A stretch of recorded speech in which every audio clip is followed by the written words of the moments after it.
laboratorio de nuestro Centro de Estudios de Derecho Penal Económico y de la Empresa y también de la firma Caro y Asociados.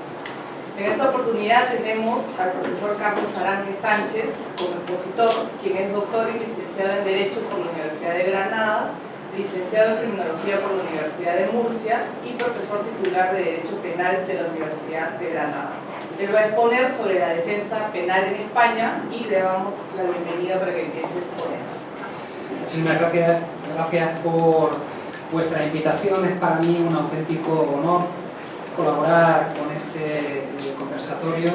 Este despacho es modélico y un ejemplo y ha influido muchísimo en mi carrera como abogado, porque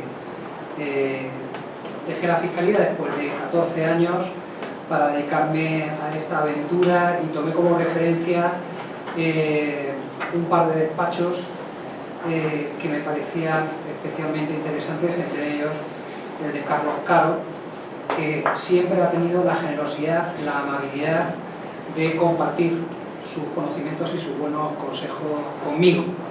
Un despacho en el que además pues tengo amigos tan queridos, compañeros tan representados, tan apreciados como los que me acompañan hoy. Muchísimas gracias. Entiendo que esto es un punto de encuentro simplemente para reflexionar sobre un tema tan amplio, tan genérico como la defensa penal en España. Por tanto, les ruego que me interrumpan, cuantas más veces mejor, para dirigir las conversaciones hacia el punto que resulte de su interés. Lo primero que tenemos que decir sobre la defensa penal en España es que, como en la mayoría de ordenamientos jurídicos, las cuestiones procesales, sobre todo las vinculadas a las nulidades de pruebas por violación de derechos fundamentales, son esenciales. Y en este punto nosotros tenemos una ley de 1882, la Ley de Enjuiciamiento Criminal Española. Es una ley decimonónica reformada en más de un centenar de ocasiones. Eso nos ha planteado serios problemas de adaptación a las nuevas tecnologías y también de adaptación pues, a la jurisprudencia del Tribunal Europeo de Derechos Humanos, fundamentalmente, y evidentemente es un texto absolutamente preconstitucional a las garantías que expresaba nuestra Magna Carta del 78 con el desarrollo de pues ese texto normativo de máximo nivel. Curiosamente, para los abogados ha sido un filón, una posibilidad extraordinaria, porque, seamos sinceros, la verdadera magia de nuestra profesión es conseguir en este caso, solución de un culpable, iba a decir, en este caso es un consejo absurdo porque todos los clientes de Caro y Asociados son inocentes, ¿no? Estoy hablando de la profesión penal en general, No, de conseguir la condena de un culpable o la absolución de un inocente, pues es realmente, en principio, sencillo lo que debiera acontecer en la justicia. La verdadera magia de nuestra profesión, el verdadero éxito, es conseguir ese resultado favorable cuando lo tenemos todo en contra. Eso es lo verdaderamente estimulante. Claro, ese es el motivo también por el que muchos de nosotros seleccionamos muy bien nuestros clientes. Tienes que dormir tranquilo. Esa magia a lo mejor no puedes hacerla con un terrorista, con un pederasta. En una conversación dura como esta hay que poner esos temas sobre la mesa. En absoluto puede entenderse una crítica a los compañeros de oficio o al derecho de la defensa en los crímenes más atroces. Para nada. Es una cuestión simplemente de seleccionar de qué lado queremos estar. Por eso hay despachos como este que se especializan exclusivamente en derecho penal económico. O por eso despachos como el mío, en temas de lo que se ha venido a llamar jocosamente derecho penal de fluidos, por ejemplo, una acusación por asesinato, pues no interviene si no es en defensa de la representación de la familia de la víctima, exclusivamente, ¿no? Es una primera cuestión que yo creo que en el ámbito penal hay que poner de manifiesto. Insisto que eso no significa un menosprecio o de quienes asumen la defensa de oficio de estas personas que tienen derecho, genocidas,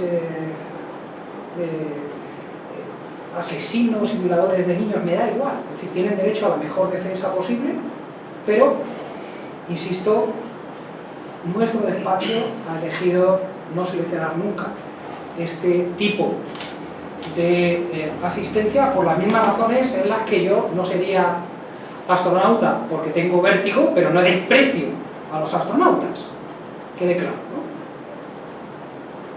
¿no? Eso es algo que creo que en un tema directo como este pues había que poner sobre la mesa. Pero insisto, la gran ventaja de nuestra profesión es aprovechar las cuestiones procesales y en menor medida sustantivas que nos permite nuestra legislación. Vamos a ir entrando un poco en el acompañamiento de lo que sería la defensa penal en España y vamos cambiando de impresiones. Por favor, insisto, me van interrumpiendo. La asistencia en comisaría. Miren, en España las declaraciones policiales no pueden ser prueba de cargo que fundamenten una condena, pero sí sirven para evaluar la credibilidad de nuestro patrocinado. Las conversaciones previas están recogidas expresamente en nuestra legislación. Las conversaciones previas del abogado antes de su declaración y posteriores son un derecho constitucional. En la conversación previa yo distingo dos tipos de clientes. Los que la mayoría te dicen que no tienen nada que ocultar, que van a declarar. La mínima parte de nuestros clientes, la mínima parte, los veo sinceros, contundentes y les permito declarar en comisaría porque estoy convencido de su inocencia y de que la acusación que ha formulado la policía contra ellos es absolutamente infundada. La mínima parte.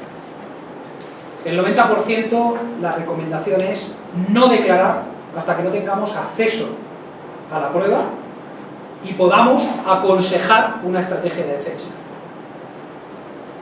Insisto, muy seguro tengo que estar de la sinceridad, de la inocencia y de la inteligencia de mi patrocinado para dejarle declarar en comisaría.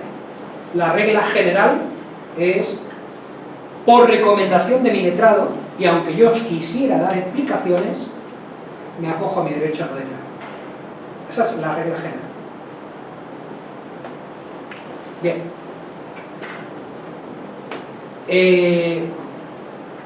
Pasada esa fase preprocesal, entramos en la primera declaración judicial. Y ahí de nuevo distinguimos. Si ya he tenido conocimiento de la imputación, si ya sé exactamente qué hay en el procedimiento en contra de mi patrocinado, entonces es cuando armamos una defensa. Segundo, si las diligencias están secretas, de nuevo la recomendación es clara, me acojo a mi derecho a no declarar. Si las diligencias están secretas, por ejemplo porque hay intervenciones telefónicas, me acojo a mi derecho a no declarar. Eso es particularmente importante. Todas esas conversaciones previas, durante la fase preprocesal en comisaría o durante el juzgado de instrucción, son absolutamente secretas y confidenciales. Efectivamente, no pueden ser objeto de grabación. De hecho, es conocidísimo el caso de la condena de Baltasar Garzón por grabar un supuesto en el que presuntamente los abogados no eran letrados sino delincuentes porque estaban asesorando entre otros delitos por blanqueo de capitales. Se supone. Bien, el sacrosanto derecho a la defensa excluye cualquier posibilidad de grabación, de utilización de prueba. Ojo, que se ha abierto un debate interesantísimo en España sobre si cabe grabar no las conversaciones de el detenido con su letrado, sino las conversaciones en calabozos entre detenidos. En breve, el Tribunal Supremo tendrá que resolver sobre la condena a dos personas por delito de padre e hijo que ordenaron el asesinato, dos hermanos, que ordenaron el asesinato de un padre y de un hijo, habiendo ejecutado ya el del padre. Es un problema entre clanes de droga, por supuesto lo llevamos nosotros, estoy hablando de un precedente que se va a dilucidar dentro de poco. El juez de instrucción acordó la grabación en calabozos de las conversaciones que pudieran mantener ambos. La excusa fue no consolidación de prueba, sino evitación de delito.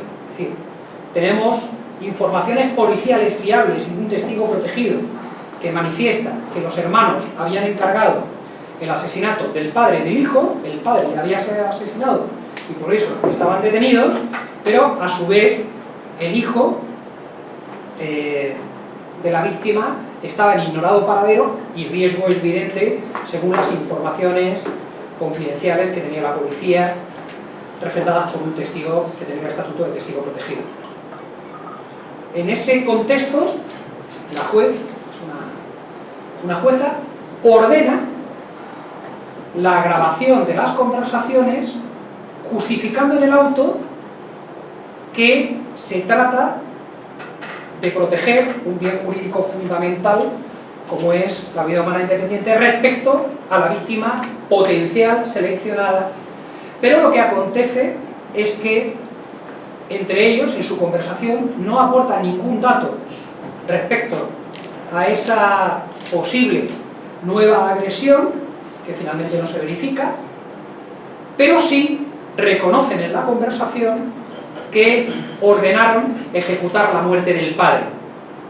Y esa grabación es la prueba esencial por la que el jurado popular condena a estas personas. En breve tendremos que validarlo, pero claro, yo siempre le digo a mis alumnos cuando tratamos este tema, claro que es un precedente muy curioso porque efectivamente hay un bien que se trata de proteger y un hallazgo casual ulterior que es la consolidación de la prueba. O sea, si no hubiera existido la amenaza para el hijo, a mí me parece muy cuestionable la grabación en calabozos.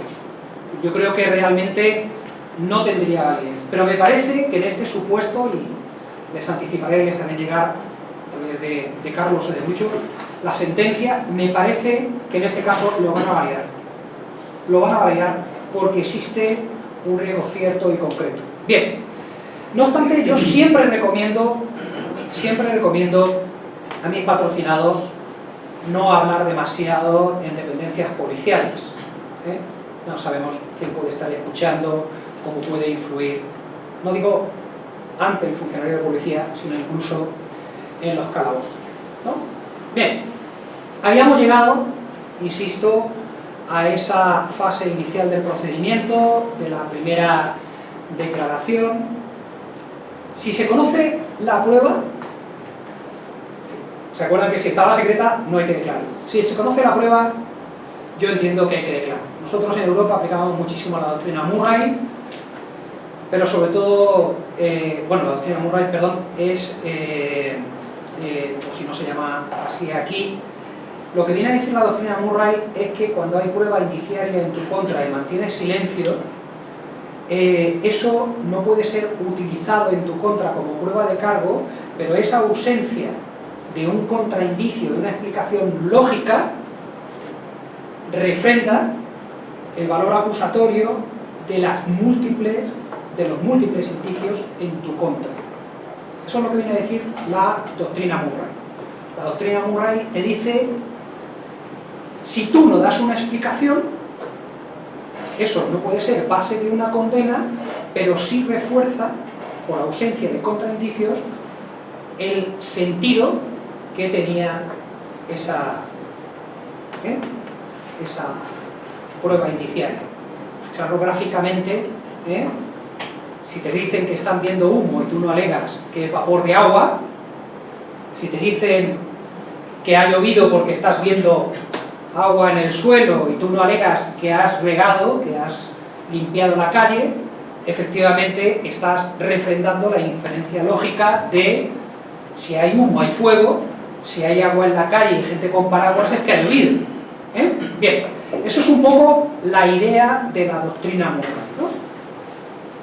Pero sobre todo hay algo que, claro, en mi caso, es que es curioso porque efectivamente yo he pasado mucho tiempo hablando con fiscales y con jueces como compañero, y se ponen de manifiesto opiniones de café que luego jamás sostendrían por escrito en público, y realmente la mayoría de los jueces españoles sienten profunda antipatía ante las personas que no declaran, que se acogen a su derecho a no declarar, sobre todo en la vista oral.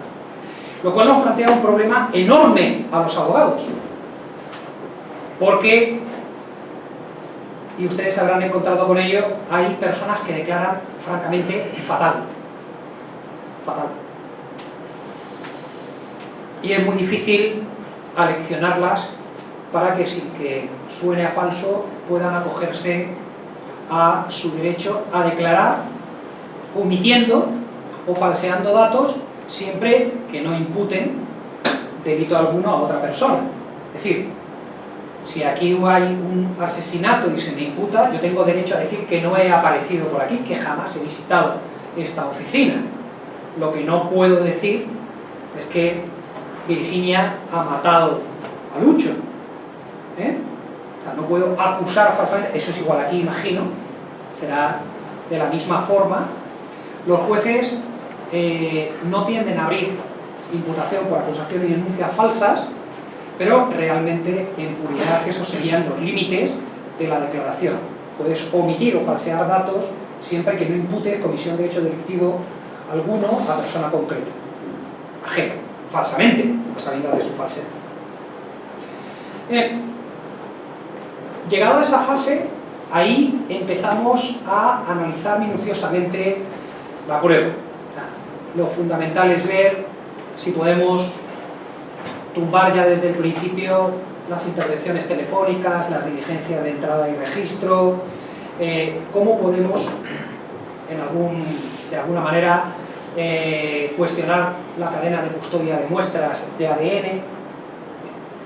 Para ello, en Derecho Penal Económico tenemos una enorme suerte, y es que los recursos que ponen las empresas para desmontar esa prueba suelen ser ilimitados. Bueno, perdón, muy importantes respecto a los que teníamos en la Fiscalía. Curioso porque en la Fiscalía, por un delito de lavado de activos, me daban entre 20 y 50 puntos de baremo. Por hacer una acusación de alcoholemia me daban 10 puntos de baremo. Entonces, hacer 10 acusaciones de alcoholemia me llevaba literalmente 20 minutos, 30 minutos. Comprobar mínimamente lo que habían hecho mis asistentes, darle un visto bueno, llevar una buena acusación de lavado de activo, me podía llevar, ¿qué? 50, 100 horas de trabajo. Realmente el baremo de productividad de la Fiscalía Española es absurdo. Claro, la situación en el caso de la defensa penal en derecho penal económico es totalmente, de empresa, es totalmente distinta, porque normalmente no escatiman recursos ni en tus horas ni en la de los peritos. La selección que nosotros hacemos de peritos sencillamente es, tenemos un detective privado, una community manager que miran en redes sociales, normalmente no hace falta más, cuál es el perito contable o económico que tenemos enfrente, y contratamos al catedrático que le dio clase. Ese es el criterio de selección que tenemos. Porque en las periciales el argumento de autoridad es fundamental. Si se cae una jácera de este edificio, pues y hay, esperemos que no, algún lesionado, habrá un juicio en el que dos arquitectos debatan sobre cálculo de resistencia de materiales, sobre hormigón H20, etc. Y el juez no se enterará de nada, porque no tiene ni idea de estructuras de construcción. Pero lo que siempre entiende es la primera pregunta que le hago, ¿no? ¿Qué le parece la pericial de don no sé quién? Y te dice, hombre, ya cuando le daba clase en la facultad, le corregía este cierto defecto que tiene. Ese es el primero. El argumento de autoridad es fundamental en la pericial y es el principal criterio por el que seleccionamos. Es decir, no es cierto que esa es su especialidad, no es cierto que usted tiene un premio precisamente sobre esta cuestión, no es cierto que usted hizo su tesis doctoral, premio extraordinario cum laude, sobre esa materia, no es cierto que usted ha dado clases en la Universidad de Oxford sobre este punto exactamente. Esa es la pregunta que importa al juez, porque es el que va, cómo vamos a desequilibrar algo, porque en las periciales no tenemos que olvidar que la defensa siempre lleva la de perder respecto al perito oficial. Es decir, la, entre comillas, presunción de veracidad, inexistente en la ley, pero absolutamente férrea en la práctica, es que el perito insaculado, el objetivo del juzgado, es el que lleva la razón. Entonces, nosotros no podemos empatar, tenemos que ganar de goleada. Bien, examinadas las periciales, nosotros planteamos desde el principio, en base al principio de buena fe, ya desde nuestro escrito de defensa, la estrategia por la que, impugnatoria que vamos a usar. Eso también es muy importante. Es decir, la estética, la educación, la elegancia en el ejercicio de la defensa. O sea, nosotros no reservamos para las cuestiones previas las vías impugnatorias, sino que ya las anticipamos en base a la buena fe procesal, aunque no estamos obligados en nuestro escrito de defensa. Eso es especialmente interesante a la hora de ganar la simpatía de la sala, no serán alevosos al plantear cuestiones complejas. En el tema de intervenciones telefónicas, sobre todo, como hay conceptos como si son prospectivas o no, lo que hacemos es un cuadro de intervenciones en las que marcamos números de teléfono, porque no sé si aquí pasará exactamente lo mismo, pero en España tienden a intervenir un teléfono y de ese otro, y de ese otro más, y de ese otro más.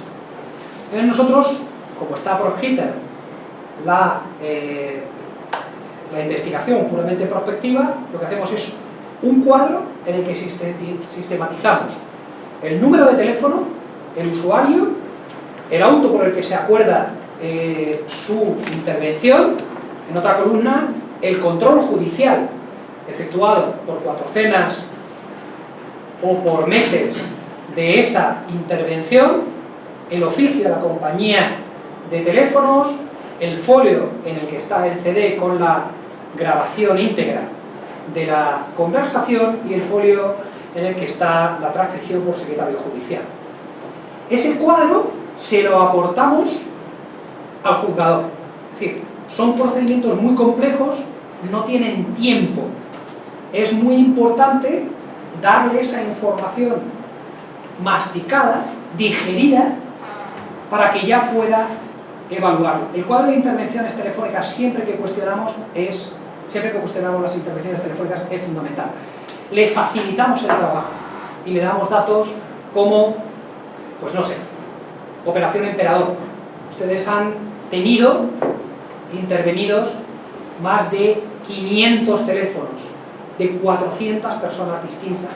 ¿Cómo no van a ser prospectivas una investigación que termina imputando a 83 personas, pero que realmente ha llegado a tener intervenidos hasta 500 números de teléfonos distintos?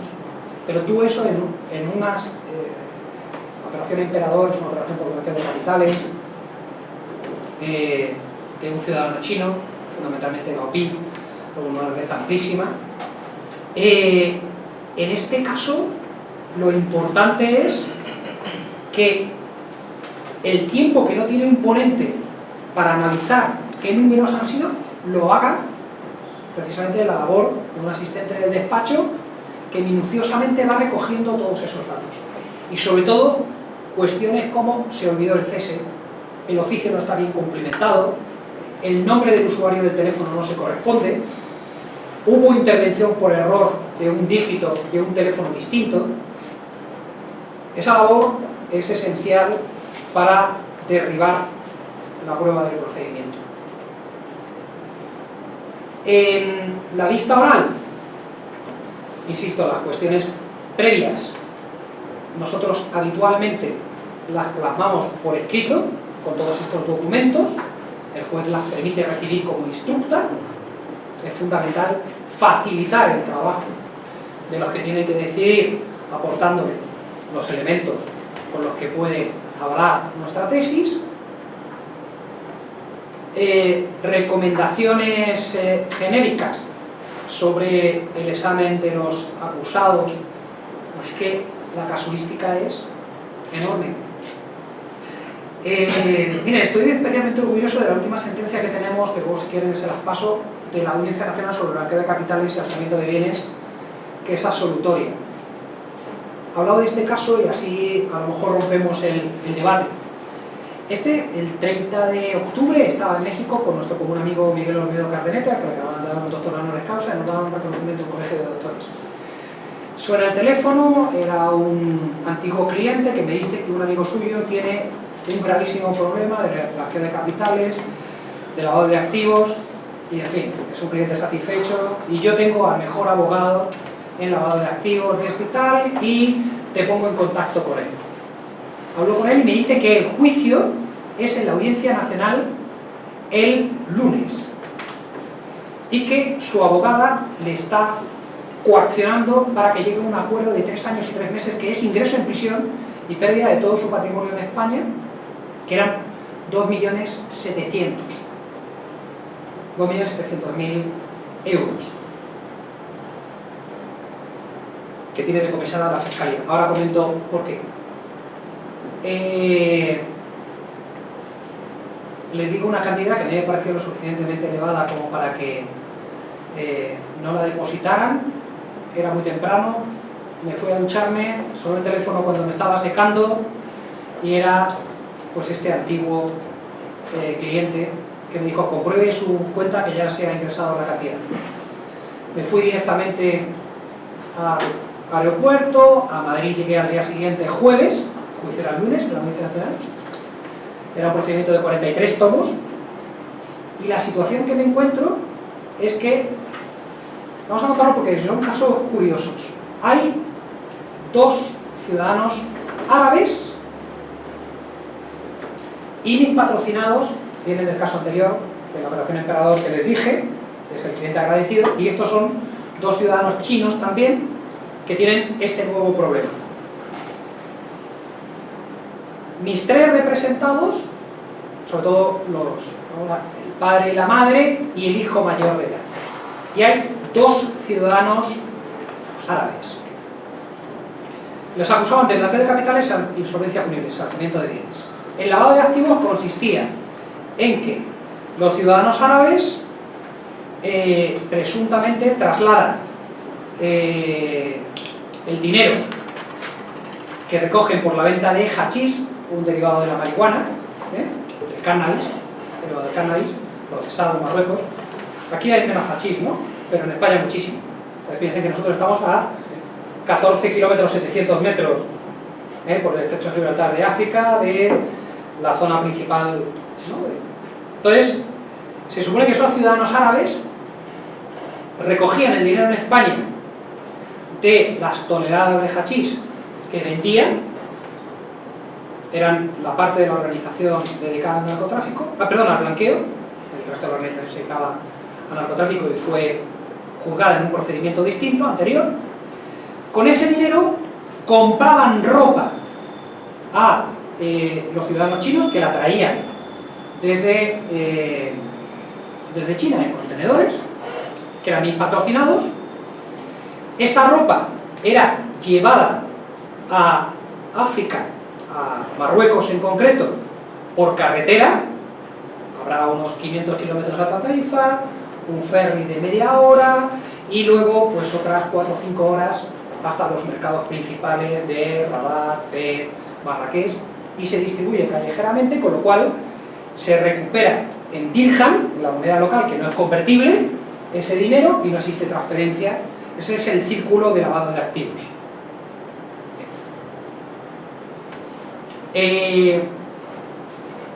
Ahora viene lo curioso.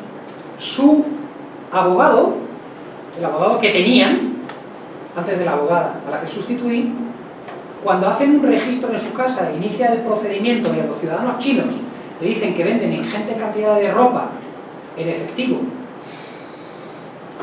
sabiendo que el origen del dinero es el narcotráfico, bien, lo que le recomienda a su abogado es, ni corto ni perezoso, que pongan todos los bienes, esos 2.700, a nombre de su hijo después del registro y habiendo sido ya imputados. Y eso es un delito, en España nos acusan de delito de alzamiento de bienes, con 157. Aquí, ¿cómo se llama la insolvencia punible? Es decir, si yo, por ejemplo, tengo un restaurante y genero mi insolvencia para no pagar a mis proveedores. No existe.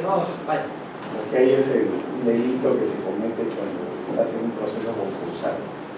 Pero tiene que estar iniciado el proceso. Ya tiene que estar iniciado el procedimiento. Antes del inicio del proceso, Si nosotros tiene protección administrativa. Qué fuerte, porque entonces la verdad es que las insolvencias tienen que estar al orden del día. Eso es algo, ¿no? La descapitalización de una empresa para evitar los pagos, ¿no? Antes y después de la ley. Claro. No es un tema que haya cambiado antes de la ley o después de la ley.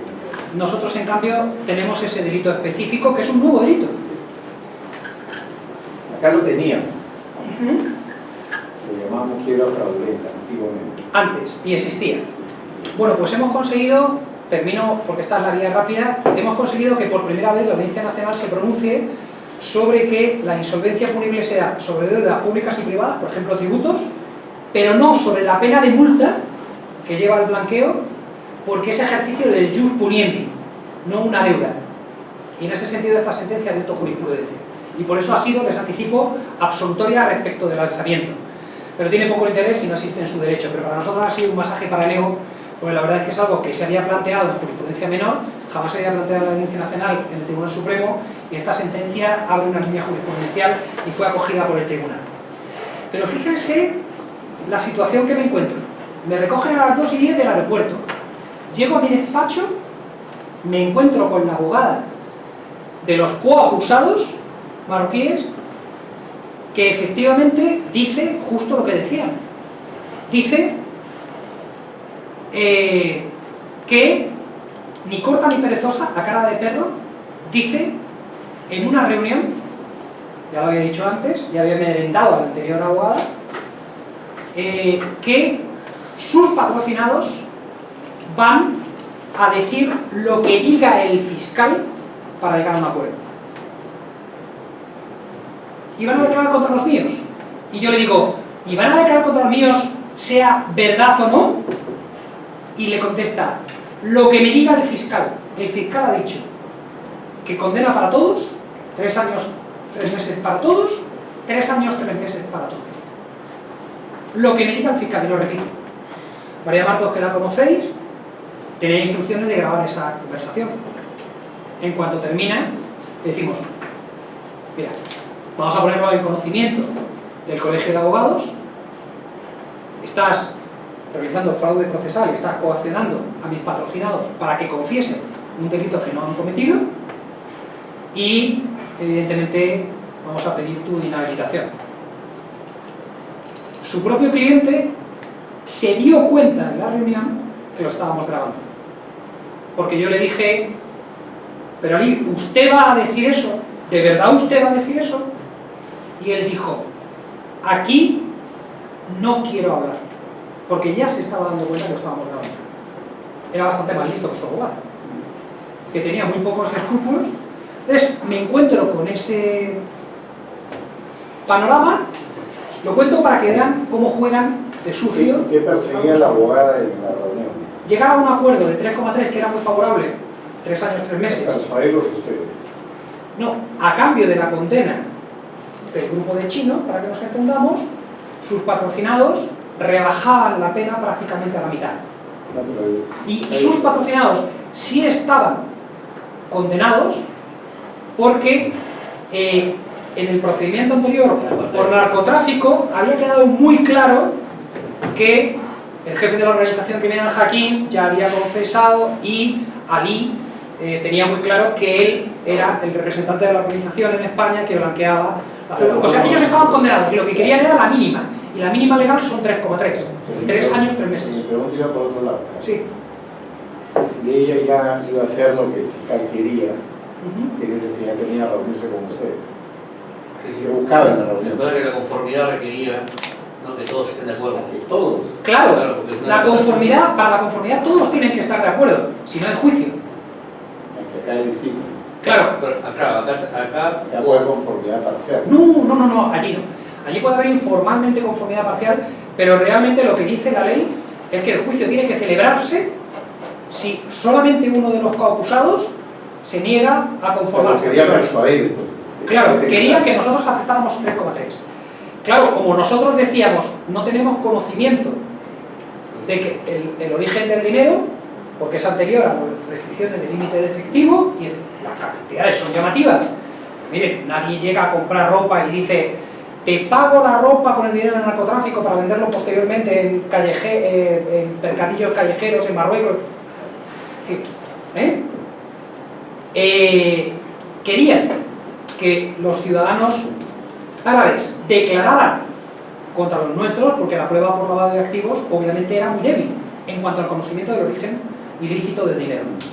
Había algunas pruebas periféricas que no les aburro, es decir, por ejemplo, algunas fotos en su casa de Ali con el matrimonio de chinos que regentaba el gran almacén, y las cantidades eran muy llamativas de dinero que se movía en efectivo. O sea, que realmente sí había base por una acusación, pero no tanto para una condena por el conocimiento.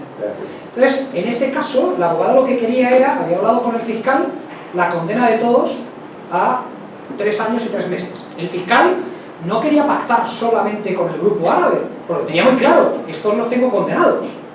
Lo que quería era la condena de los chinos, que efectivamente al final se ha salvado porque por blanqueo era bastante complicado y él creía que era cierta por alzamiento. Finalmente nos hemos acogido a esa... En este caso sí ha sido una cuestión sustantiva y no procesal la que ha resuelto el tema, pero es curioso lo duro que juegan algunos compañeros, esto también hay que decirlo, ¿no? Lo duro que juegan algunos compañeros, y este procedimiento todavía ha sido denunciado al Colegio de Abogados. ¿La llegaron a denunciar a la abogada? No, la hemos denunciado nosotros, con la grabación. Es que yo ahora mismo soy consciente de que me están grabando, pero es que en esa reunión en la que, vosotros la conocéis, María graba la conversación,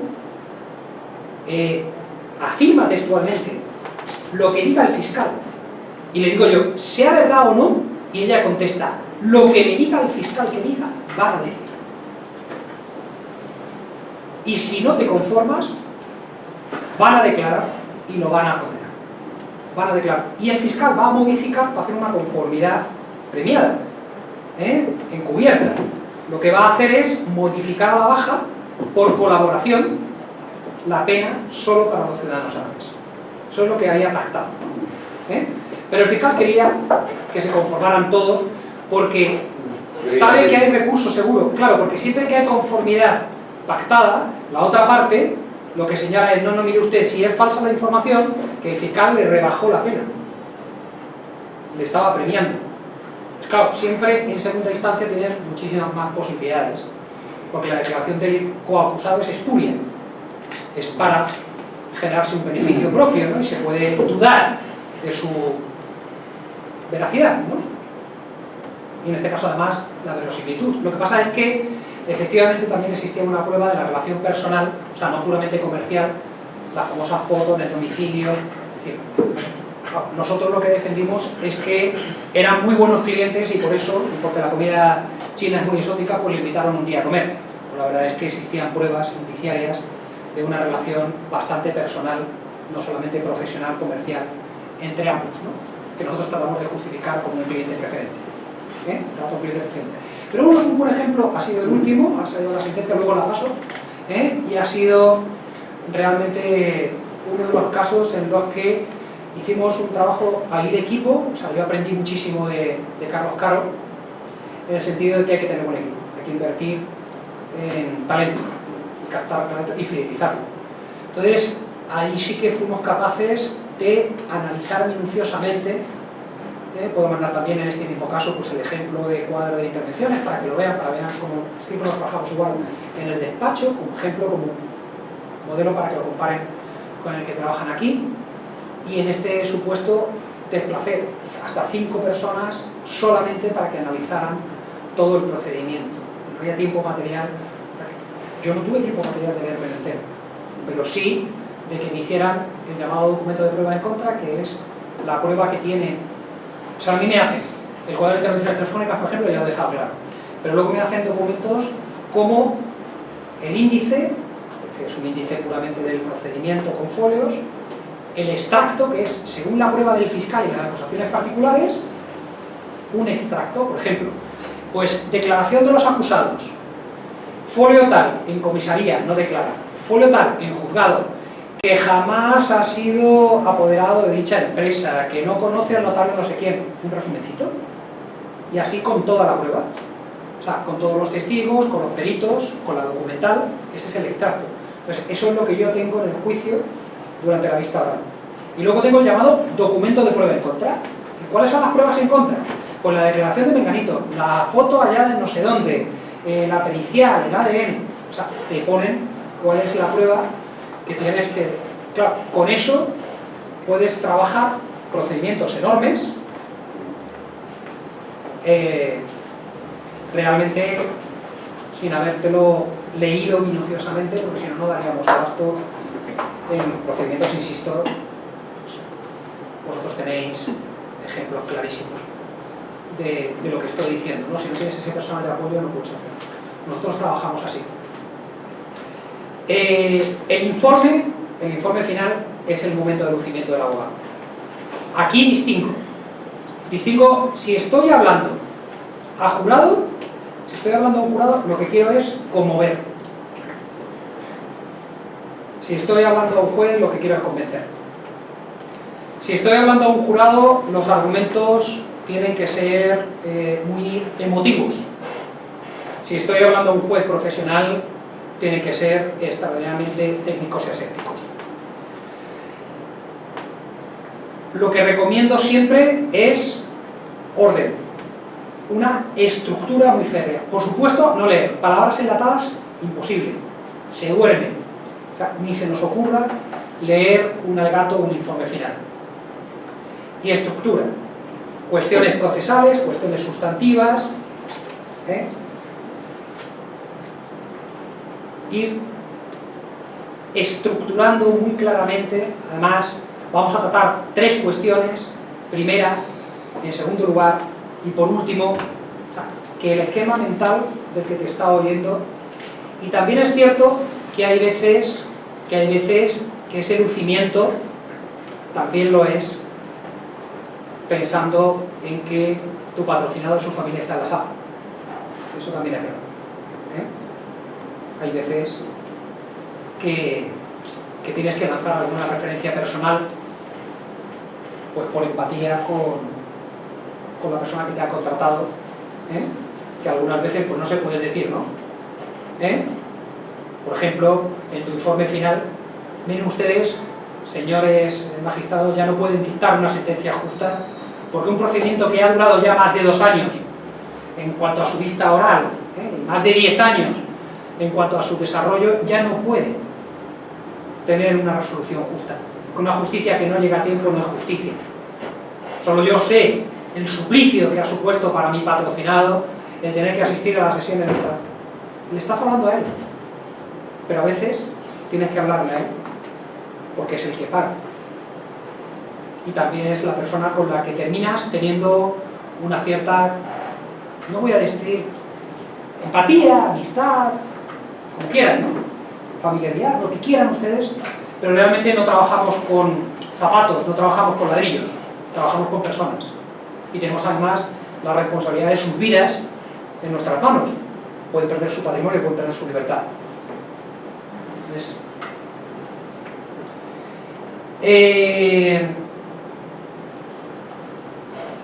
yo tiendo a mirar mucho el lenguaje gestual para hacer pronósticos, por ejemplo, cómo toman nota los jueces que tienen, no sé, hay una jueza en Granada que está tomando notas y tal, y cuando llega, tiene clara la sentencia, se echa para atrás. Además, es algo clarísimo, ¿no? Pues ese lenguaje no verbal también lo analizo mucho porque no sé si les pasará a ustedes, pero a mí, como abogado, lo que más falta me haría es una bola de cristal que funcionara. Porque la pregunta que más me hacen no tiene que ver ni con el derecho procesal penal ni con el penal.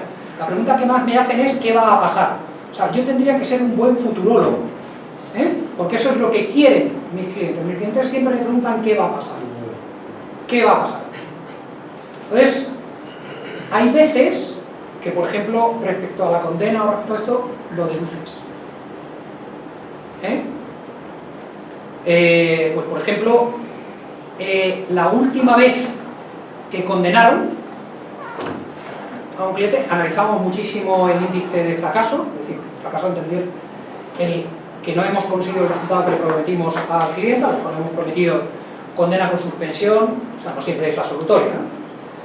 Pues la última vez, por ejemplo, en la Audiencia Provincial de Jaén, que ahora vamos a presentar el recurso, por ejemplo, cuando salí de la lista le dije, le van a condenar por la Junta de Seguridad, pero es porque cuando entré en sala dije buenos días y no me contestaron. Y todo porque mi patrocinada, también un tema del blanqueo de capitales, no quería conformarse. Una sentencia también bastante débil, afortunadamente. Tenía 74.000 euros de su hijo, narcotraficante, confeso, en su casa, pero bueno, al mismo tiempo tenía una peluquería especializada en pelucas oncológicas y más de 20 años con una trayectoria de capacidad para guardar esos 74.000 euros. En fin, había pedido un crédito, pero explicó que si metía el dinero en efectivo pagaría impuestos y que el dinero provenía de la defraudación tributaria, pero no del dinero que le daba a su hijo. Es curioso y la han condenado. La han condenado. Pues ahora planteamos el recurso y le dije que... Por 74.000 euros. 74.000 euros en su casa. Que según la Corte que no justificó el origen. Correcto. Que no justificó el origen. Ser más el inicio de la relación parental. Correcto. Y solamente con esos 74.000 euros es condenada, la prueba es bastante débil. El hijo se había conformado en un procedimiento anterior, en este procedimiento por blanqueo, el autoblanqueo en este caso es impune porque no hay acto de inversión. Yo aquí mira, ya vamos a hablar, como ya sabes que el lavado siempre me ha gustado, en este caso yo planteo que es un concurso entre encubrimiento, impune entre parientes, y lavado de activos. Y considero que debe prevalecer por criterios de especialidad el 9.3, perdón, el delito de encubrimiento que se impune entre parientes. Es decir, lo que le decía a la sala en este caso, que no ha progresado todavía, pero lo vamos a volver a plantear el Tribunal Superior de Justicia, después en su caso en el Supremo, lo que le decía es, mire, quien tiene 74.000 euros, dando por ciertos los hechos de la acusación, de un hijo lo hace para encubrir, y ese encubrimiento es impune. Si tuviera, por ejemplo, la camiseta manchada de sangre después de un asesinato, ustedes aplicarían, sin duda, el encubrimiento impune entre parientes. Y si se limita a poseer sin invertir, ni como paso previo para una inversión, ese dinero, ¿por qué va a ser lavado de activos? Porque entra en el precepto, evidentemente. El precepto dice ocultar, evidentemente. Pero ustedes también tienen encubrimiento, ¿no? Y impune entre parientes. ¿Qué les parece? ¿Les parece que era la vía de defensa adecuada?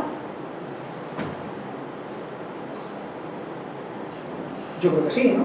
Era una de las que teníamos, aparte del conocimiento. No ha progresado por ahora. Ya les informaré también del éxito o fracaso de nuestro recurso sobre el tema. En este supuesto, yo anticipé una sentencia condenatoria. El motivo es la animadversión de la sala nada más llegar. Tenían clarísimo que iban a condenar. Era un procedimiento en el que no había prueba, nada más que la declaración y tal, y las periciales contables. Y eso sí que a veces tenemos que tenerlo en cuenta. Preguntas, dudas, les agradezco enormemente su tiempo, sé lo valioso que es. Felicito a su director por promover esta iniciativa. Yo creo que en los dos conversatorios, no el de hoy, pero la larguísima trayectoria, lo útiles que pueden resultar, ¿no? El tener contacto con diferentes formas de ver la abogacía, de profesionales del derecho, además de todos los ámbitos, ¿no? Jueces, fiscales, expertos en compliance, peritos. Me parece una idea magnífica. Muchas gracias, profesor Aránguez. A continuación vamos a dar pase a los panelistas. En primer lugar, el profesor doctor Pino Carlos Caro Coria, quien es doctor en Derecho por la Universidad de Salamanca, profesor de Derecho Penal y Compliance en la Universidad de Lima y en la Universidad del Pacífico, director del CETPE y presidente de la Asociación Peruana de Compliance. Gracias, Carlos. Además, bienvenido. Tu experiencia como fiscal, como abogado y como profesor es una conclusión que hace muy trascendente las opiniones y las informaciones que puedas manejar. Yo tengo varias cuestiones, voy a limitarlas a tres. Uno, partiendo de tu experiencia iberoamericana, que está en varios países, ¿cuál es la principal diferencia en la práctica de la abogacía para la defensa penal en España? Es lo que puede significar, por ejemplo, Perú, México, países en los que estado permanentemente arraigados. Primera cuestión, o sea, ¿qué hace de diferente? Lo menciono por un ejemplo. Acá, en Perú, grabar un abogado de la contraparte de una conversación es algo hasta riesgoso en el plano personal. Claro, o sea, en España no te va a pasar nada, pero acá en México grabas a un abogado de la contraparte, que además es un abogado de un presunto narcotraficante. Bueno, en este caso es narcotraficante confeso, ¿eh? Claro, yo sé, eso es hasta riesgoso para tu propia integridad. Pero por poner un ejemplo. Lo segundo, ¿no? La Murray, de la cual se habló bastante, es realmente una doctrina, ¿no? Para ti, porque, o sea, si uno aprecia la cuestión desde el punto de vista de la teoría de la prueba, el estándar de más allá de todo razonable, la regla en simple significa una predominancia de las pruebas de cargo frente a las pruebas de descargo. Si estamos hablando de la prueba indiciaria, la regla en materia de prueba indiciaria es la ausencia de contraindicio. La ausencia de una teoría del caso o la ausencia de un ataque contra los indicios que formula, digamos, el Ministerio Fiscal. Claro, entonces, en ese plano el silencio, ¿qué rol juega? Porque si estamos hablando del imputado, para empezar no es prueba, su declaración es un medio de defensa, ¿no? Entonces, calificarlo como prueba, ya de por sí, digamos, es una cuestión. Pero lo otro, ¿no? Entonces, decir, por ejemplo, desde el punto de vista de la pena Murray, que el silencio del imputado refuerza, ¿no?, los indicios de cargo, no sé si es decir que el silencio es lo que refuerza, o en términos generales, la ausencia de contraindicios o la ausencia de pruebas de descargo. Es un tema teórico, pero que acá se discute muchísimo en la región iberoamérica a propósito de un delito que no tienen ustedes, que es el delito de enriquecimiento ilícito de funcionario. Correcto. Donde prácticamente la doctrina dominante, más no unánimamente, y la jurisprudencia mayoritaria consideran que el momento central de la tipicidad está en la no justificación. Es decir, que el Ministerio Público te imputa un desbalance patrimonial y producto de ello, ante la no respuesta del imputado, se genera, digamos, la conclusión de que esta persona se ha enriquecido indebidamente. Entonces, la falta de justificación, al punto que un famoso profesor argentino como Sanchinetti sostiene que este es un delito inconstitucional porque no se puede sancionar la no justificación de algo, porque eso sería violatorio del nuevo teneto, la prohibición de autoincriminación. Lo mismo podríamos decir de tal y como están construidos acá los casos de lavado de activos.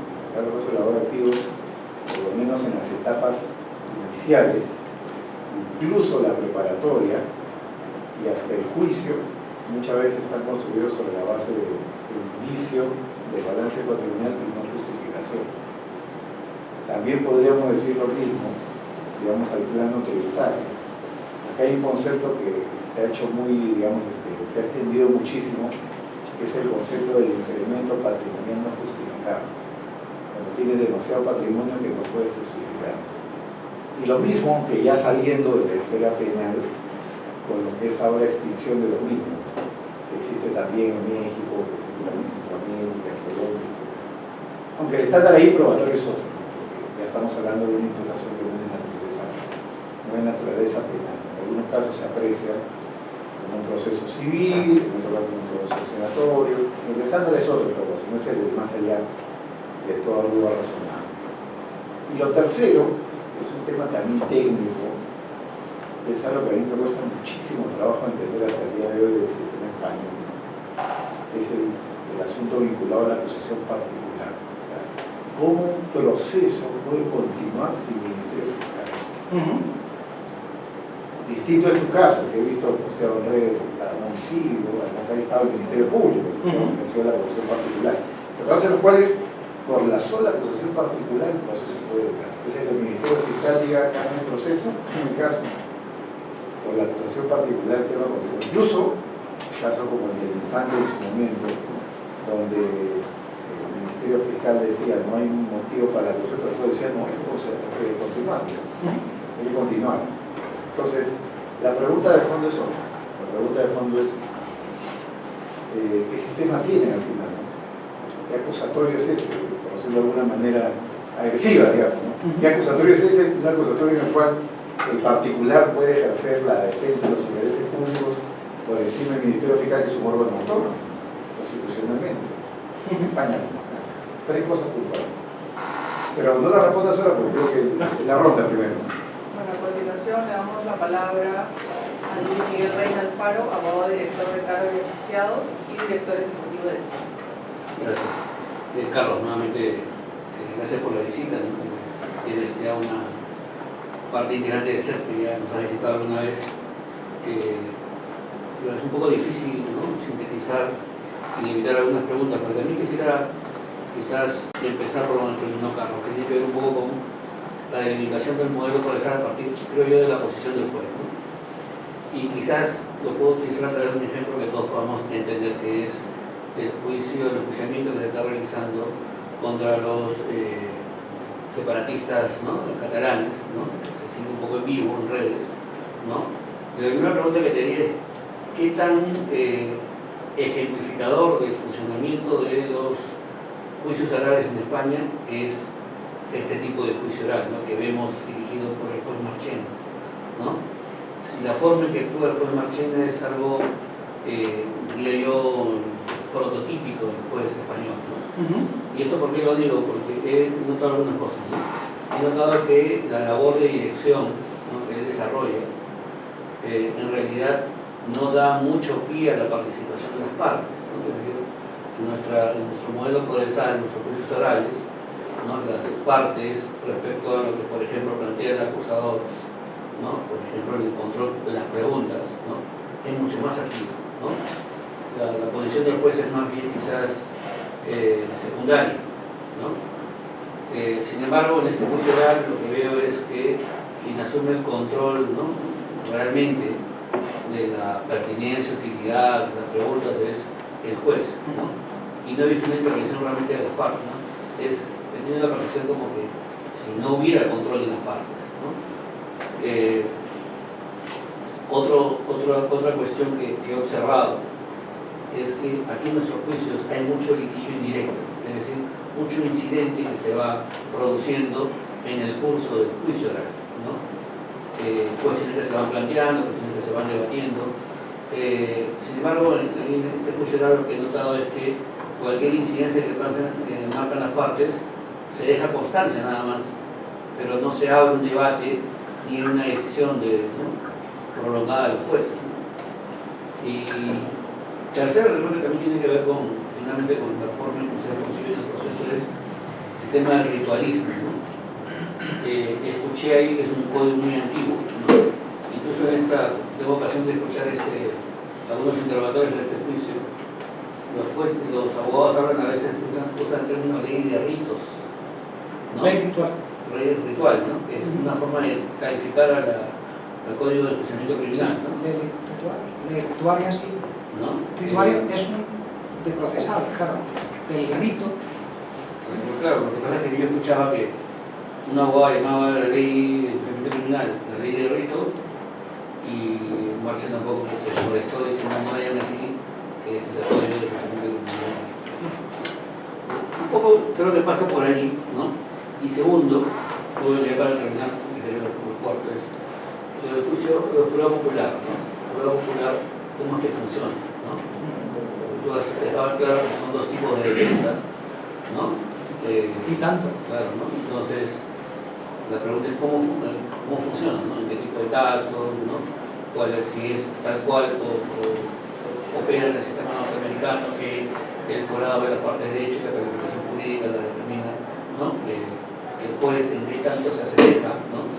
Porque el juez, claro, si bien es cierto en el modelo norteamericano no interviene en la parte deliberativa de los hechos, sí puede dar instrucciones, ¿no? Y puede a partir de eso también un poco orientar el sentido de lo que se va a decidir, ¿no? Eran los aspectos respecto a los cuales yo te quería formular estos interrogantes. Hay muchos temas más, el tema de la defensa mediática, el tema de la cadena de custodia, pero me quiero centrar en esos puntos, ¿no?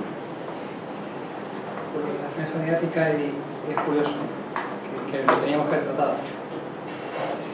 Bueno, ante todo... Doctor, disculpe, para finalizar con los panelistas, el abogado Fernando Iberico hará uso de la palabra, quien es director de cargos asociados y miembro investigador principal del centro.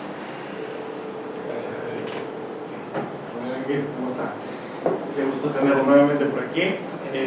Solamente por un tema, y creo que, pensando en nuestro público, aquí creo que es un tema importante de dilucidar porque hoy en día, justamente en los debates y las discusiones que se ha tenido ya en este año acerca del modelo procesal peruano y de lo que se va a dictar a los jueces en el Perú, se ha traído a recuerdo un viejo discurso que dio su oportunidad jurista español y Picasso, civilista por cierto, pero que le tocó defender justamente el modelo procesal penal español acerca de él sostener de que definitivamente tenía un proceso basado en el principio acusatorio.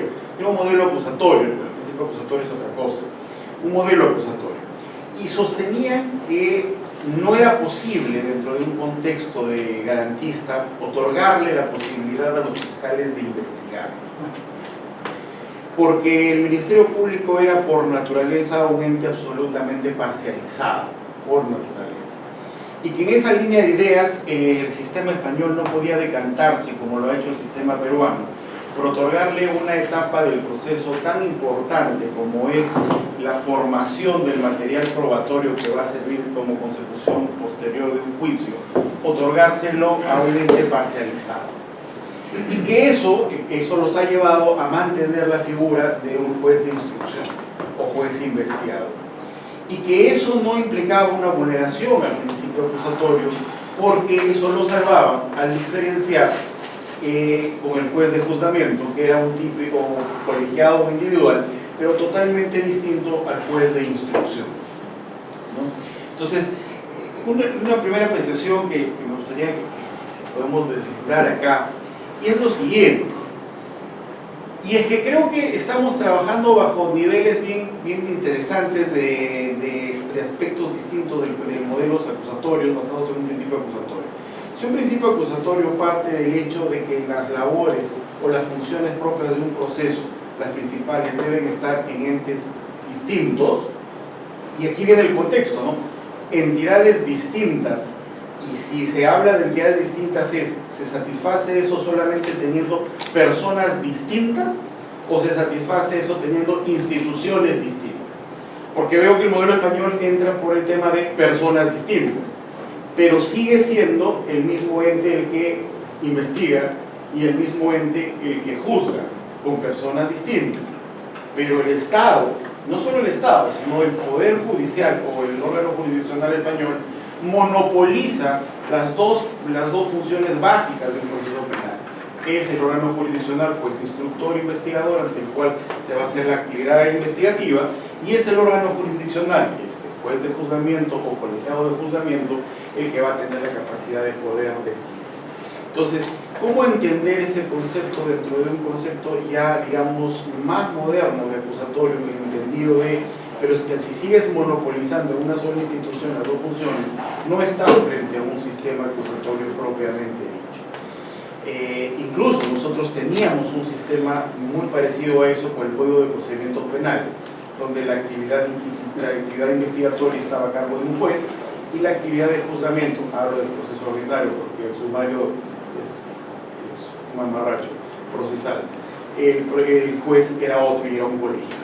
Entonces, eso sí me interesaría saber mucho, porque va a depender mucho la actividad profesional, teniendo en cuenta el tema que nos aboca, porque es distinto litigar frente a un juez que investiga que litigar frente a un fiscal que investiga.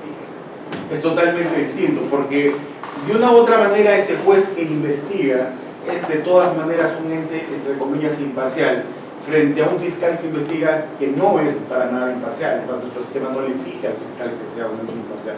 Es un tema que me gustaría saber, esta diferencia respecto finalmente qué es lo que nosotros tenemos que actuar como abogados frente a un escenario de ese tipo. En esa misma línea, me gustaría saber cómo es el tratamiento que tienen en el sistema español y sobre todo tomando una referencia que hizo Lucho respecto al tema incidental. Si en la etapa de investigación judicial existe algún camino procesal, alguna vía procesal que permita que el proceso acabe por decisión judicial. Si esto es así, si se le da la potestad al juez de investigación o al juez instructor que haya un mecanismo procesal por el cual él pueda poner fin a la controversia penal, ¿cómo juega ahí el principio acusatorio o independencia judicial más que el principio acusatorio respecto a el tema de las medidas coercitivas? Me refiero a lo siguiente: debo yo entender que en el sistema español quien dicta una prisión preventiva es el juez investigador. Si tengo un juez investigador que ya me dio prisión preventiva, ¿qué éxito yo puedo tener como abogado para pedirle o instarle al mismo juez de investigación este mecanismo, si es que no existiera, para poder poner fin a la controversia penal, si ya adelantó a través de por lo menos valoración indiciaria de que soy responsable, cautelar por lo menos, ¿no? Básicamente esas son las dos cosas que me gustaría poder que usted nos ilustre al gracias. Por tema de tiempo, sería una pregunta mejor la misma de alguien más. Que la responde ya con eso terminamos. ¿No hay más preguntas de nadie? Pues voy a intentar ser extraordinariamente breve, a pesar de que las preguntas que han formulado son enormemente interesantes y estimulantes. En cuanto a la diferencia de la práctica de la abogacía, lamentablemente no conozco todo lo que quisiera la práctica de la abogacía latinoamericana, pero es verdad que son sociedades distintas. Es decir, en Perú se come mucho mejor que en España, pero la seguridad es ciertamente distinta, mucho más delicada. También es verdad que en España los índices de corrupción judicial son mucho más bajos. En mi experiencia, además, debo decir que en España la justicia muchas veces se regala, pero no se vende. Es decir, hay mucho más nepotismo que mercadeo. Es una experiencia sin duda curiosa. Me quedo con esa frase. Sí. Es decir, muchas veces, pues, en fin, lo desarrollamos luego cuando se apaguen los micrófonos. La doctrina Murray, sí, es que es como muy controvertida, pero efectivamente, lo primero, miren, del tiempo en el que literalmente pues compartía café y copas con jueces, les molesta enormemente que no declaren, que se acojan al derecho a no declarar, a que no contesten a sus preguntas a los Siente culpable. Sí, eso es, estoy hablando de la práctica. O sea, ya para empezar, lo que dicen es, si no da explicación, si no da explicación. Algo tendrá que esconder. Eso es un problema porque de verdad hay clientes que testifican fatal. Yo creo que muchas veces porque son delincuentes por convicción, ¿no? Por ejemplo, los que llevan toda una vida trabajando han defraudado impuestos y es que se creen con derecho a defraudar impuestos. Entonces, es que revelan, creo que con orgullo, su delito contra la hacienda pública porque no son conscientes de lo que realmente del daño social de su conciencia antipolicía. Correcto. Entonces la doctrina Murray, efectivamente, o sea, no supone una inversión de la carga de la prueba. Lo que te dice es, vamos a ver, mira, a ti te he encontrado, por ejemplo, en el caso que decíamos antes, ¿no? 74.000 euros en tu casa, demuéstrame de dónde vienen. Entonces nosotros aportamos incluso la contabilidad de la peluquería oncológica, las facturas, o sea, nos hicimos un esfuerzo por demostrar el origen lícito del dinero. Porque efectivamente lo que nos dice pues los usos sociales es que nadie tiene 74.000 euros en su casa si no es por alguna buena razón, y sobre todo nadie pide un crédito al banco para comprar una vivienda, no me acuerdo, creo que eran por 60.000 euros de crédito pidió para reformar una vivienda si tiene 74.000 en su casa. Pues tienes que dar una explicación. La explicación, el crédito es barato, esto proviene de la defraudación tributaria durante muchos años ya prescrita, aporto los documentos, los libros, las facturas, los tickets, y por eso mi contable me dijo que no podía ingresarlo y que tendría que pedir el crédito, pero tienes que argumentar. Claro, el patrimonio injustificado solamente es un indicio de blanqueo, pero no es un delito en nuestro país. Aquí el enriquecimiento injustificado, en el caso de funcionarios públicos, es un ejemplo de lo que nosotros denominamos inversión de la carga de la prueba. Que tú tienes que acreditar tu inocencia. Por eso nosotros consideramos que ese tipo de delitos son inconstitucionales, porque atentan contra el 24 principio de presunción de inocencia. Por eso no los tenemos. Por eso no los tenemos. Pero el patrimonio injustificado sí es un indicio de blanqueo, no un delito de nada, Claro. pero sí es un indicio potentísimo de blanqueo. Y luego, una cuestión que me habéis planteado ambos es lo curioso que es que en nuestro sistema exista una acusación pública que es el Ministerio Fiscal, luego una acusación particular que es de la víctima, y no ha salido aquí, pero una acusación popular que es de intereses generales. O sea, por ejemplo, de una asociación de consumidores o de una asociación ecologista. O sea, hay un vertido en una playa y puede ser que haya una acusación pública del Ministerio Fiscal, una acusación particular de un particular que sufrió un daño en sus cultivos y finalmente una acusación popular de una entidad ecologista que quiere la protección del medio ambiente. Y luego está el abogado del Estado que pide una indemnización por los gastos de limpieza de ese cauce del río. O sea, fíjense qué curioso el esquema que tenemos en España. A mí me parece muy acertado. O sea, por ejemplo, en determinados casos yo creo que es muy importante que la víctima, sus familiares en el caso de delito contra la vida, tengan derecho a personarse en el procedimiento y a ejercer la acusación en contra del Ministerio Público, que claro, el problema que tiene es que se define formalmente como imparcial, pero el fiscal general del Estado lo nombra el gobierno y es un cuerpo jerárquico con principio de unidad. Entonces realmente es un problema de diseño de la institución. La institución española no está basada realmente en la imparcialidad y por eso desconfiamos tanto de la labor del fiscal en España y seguimos teniendo un juez que no lo es de garantía, sino que es un juez instructor. Claro, ¿qué pasa cuando un juez instructor mete en prisión preventiva, adopta la más grave medida cautelar contra tu patrocinado? Que tienes la baza de la audiencia provincial, es decir, subir al Tribunal Superior, plantear el caso y si ratifica, ese no está instruyendo, si ratifica, efectivamente ahí ya lo tienes bastante difícil. Entonces lo que tienes que convencer al juez instructor no de que no hay indicios, sino de que no hay riesgo de fuga, de reiteración delictiva, de destrucción de pruebas, que es lo que te marca la ley.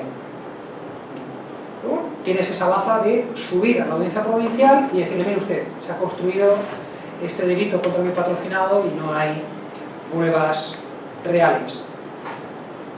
Ha planteado el profesor Benito Alfaro un tema precioso que es el juicio contra los separatistas. España se ha visto convulsionada por una tentativa de rebelión y ante una situación excepcional el Estado ha reaccionado excepcionalmente con un procedimiento que para empezar tiene la máxima publicidad, es que se transmite en streaming, por televisión, con la máxima publicidad. Y el juez Marchena está siendo extraordinariamente elegante y exquisito en todo, desde por ejemplo el uso de lenguas cooficiales. El caso del catalán en el procedimiento es un procedimiento complejo con 539 testigos. Eso también es verdad cómo los procedimientos se han vuelto complejos, ¿no? Se han vuelto cada vez más ingobernables, ¿no? Se ha permitido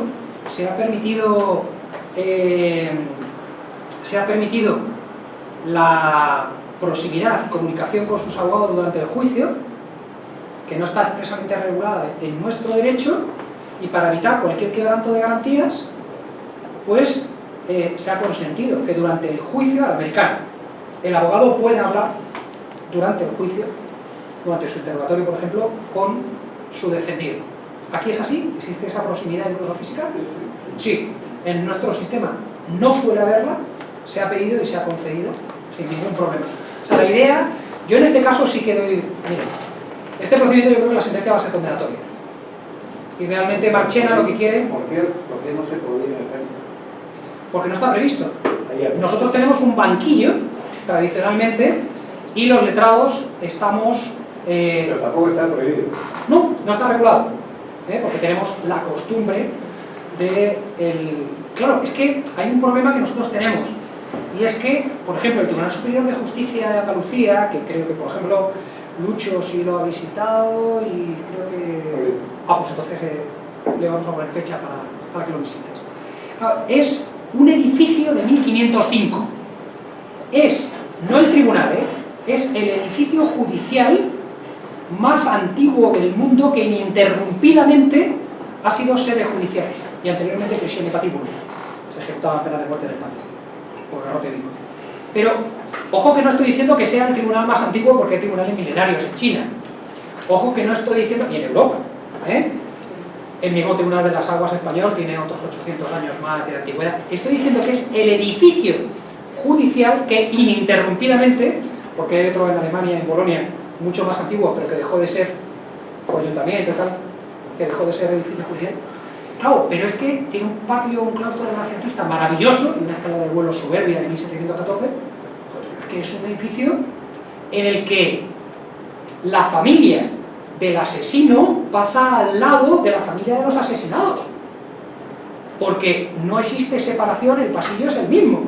Entonces, claro, el problema de los diseños de las salas de justicia españoles es que algunos tienen 500 años, 100 años, 200 años, y no hemos modernizado, o sea, por puro romanticismo, determinados edificios. Y claro, por otra parte, siempre han formado parte de nuestro patrimonio histórico-artístico, los queremos conservar porque son emblemáticos.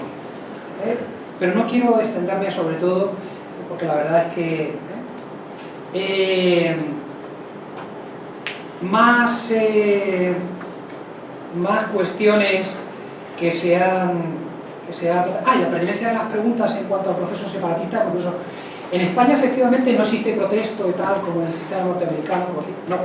Es el juez el que determina si la pregunta es pertinente o no, pero tú lo que tienes derecho es a consignarla en acta. Iba a preguntar, se ha declarado impertinente esta pregunta, y yo la iba a hacer por esto. Pero las partes no pueden...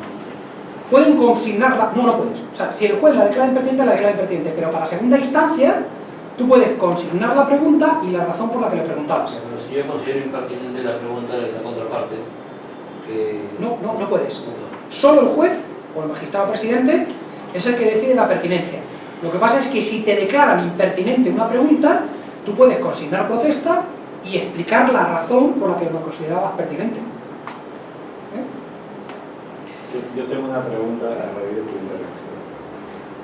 Tú decías de que el modelo en España implica que la víctima, el abogado del Estado, o que cualquier particular, la ley de intereses generales, pueda participar en un proceso para cubrir cualquier deficiencia de una actuación política del Ministerio Fiscal. Correcto. Pero eso explica la razón por la cual la víctima, digamos, el pueblo o el abogado del Estado deban de participar, pero no explica por qué motivo ellos pueden continuar el proceso sin el Ministerio Fiscal. No sé si me entiendes. O sea, por ejemplo, ¿no? Un caso de corrupción no hay víctima, particular no hay víctima. Pero casi siempre va a haber acusación popular. El abogado del Estado podría intervenir. Otro partido político. Puede haber esta acusación popular. Pero o de otro partido político. Claro, pero sí, o de otro partido político. Que suele, o sea, que lo normal es que haya. El Ministerio Fiscal, por ejemplo, que es el órgano de persecución del delito, considera que no hay corrupción. Imaginemos, el abogado del Estado dice acá no hay nada que reclamar. Tienes tú a una ONG activista persiguiendo el caso. Incluso en España se han dado casos en los cuales ha habido persecución penal contra estos particulares porque han estado extorsionando a los imputados tratando de cobrar dinero.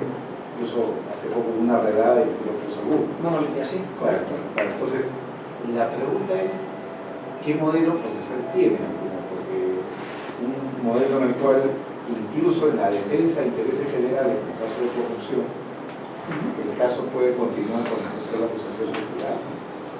Entonces, un proceso en el cual no hay ministerio fiscal. O sea, al final, tú litigas contra cualquiera. O sea, un día el Ministerio Fiscal, el abogado del Estado, claro, o solo el acusador popular. Claro, y en esos casos el juez pide que se consigne una cantidad como fianza a ese acusador popular para responder en caso de que la sentencia absolutoria conlleve daños morales para la persona que ha sido acusada sin Ministerio Público. Entonces lo que te dice es, claro, ¿quiere usted continuar el procedimiento? Está bien, pero eso es reparatorio, esto ya es una cuestión principista. O sea, la legitimidad procesal, no se me entiende. Sí, se la concedemos directamente, ¿por qué? Porque desconfiamos del Ministerio Público. ¿Por qué desconfiamos del Ministerio Público? Porque el fiscal general del Estado lo nombra el gobierno y es un cuerpo jerárquico, da instrucciones y por tanto puede bloquear una acción penal. ¿Cuál es la corrección de esa actitud? Cuando hay acusación particular o popular, el escarnio público del Ministerio Fiscal. No, o sea, cambio la pregunta. O sea, todo eso es la explicación por la cual hay que darle espacio a los particulares o a la acusación popular. La pregunta es más principista. Si tuvieras que definir el modelo procesal español, Sui generis. Claro, o sea, no es un acusatorio, ya no es un inquisitivo. Correcto. ¿No? Pero es un modelo muy particular. extraño. Muy particular. Fruto de una evolución histórica en la que no ha habido una ruptura. ¿Y hay algún sitio en Europa, de algún país que tenga algo parecido? No, la verdad es que nosotros lo exportamos. Ustedes saben que, pues, por ejemplo, las primeras leyes de independencia queda en vigor la ley de enjuiciamiento criminal española, en tanto no sea sustituida por las leyes que se dicen por esta república. Y ustedes inicialmente asumen nuestro sistema y luego con acierto lo corrigen. Para decirlo en términos dogmáticos, asemeja lo que llamaba Silva Sánchez la intervención práctica, o sea, ese derecho penal de segunda velocidad o tercera velocidad, uno que está a caballo entre el administrativo y el civil, porque en el civil y en el administrativo el acusador particular o el acusador popular puede tener una legitimidad sin que haya una persecución propiamente sintáctica. Bueno, en fin, es un tema teórico, ¿no? Pero curioso. Pero a veces hay oportunidad de discutir este tema. Pero bueno, un temita ahí final. Lo que pasa es que creo que ahí lo que está pasando es que más bien darle la intervención a estas personas distintas del Ministerio Público es lo que lo hace más acusatorio. Porque la crítica central al sistema acusatorio, por ejemplo, como Perú, es que se diga que es acusatorio porque el Ministerio Público es el ente persecutor. El ente persecutor sigue siendo del Estado, que es la crítica que ustedes hacen. En la medida que sea el Estado el que persigue, el Estado el que juzga, eso no es un acusatorio. Darle la intervención al privado directamente perjudicado o a una entidad tercera que te es totalmente ajena al Estado, es lo que lo hace acusatorio. Entonces, es un tema, no es un híbrido no es un híbrido con un inquisitivo, es un híbrido entre un acusatorio formal o un acusatorio material. O sea, eso es muy interesante. Tendría una justificación democrática, ¿no? ¿Cómo? Tendría una justificación Sí, democrática, claro, igual que el juicio jurado. Claro, efectivamente, el acceso de los particulares a la justicia, como el jurado precisamente que ha mencionado. El Ministerio Público no es un órgano autónomo. No, para empezar, es terrible lo que voy a decir, pero para empezar incluso no tiene autonomía presupuestaria. O sea, fíjense que no, está mal diseñado. O sea, realmente nuestro Ministerio Público es, en ese sentido, muy deficiente.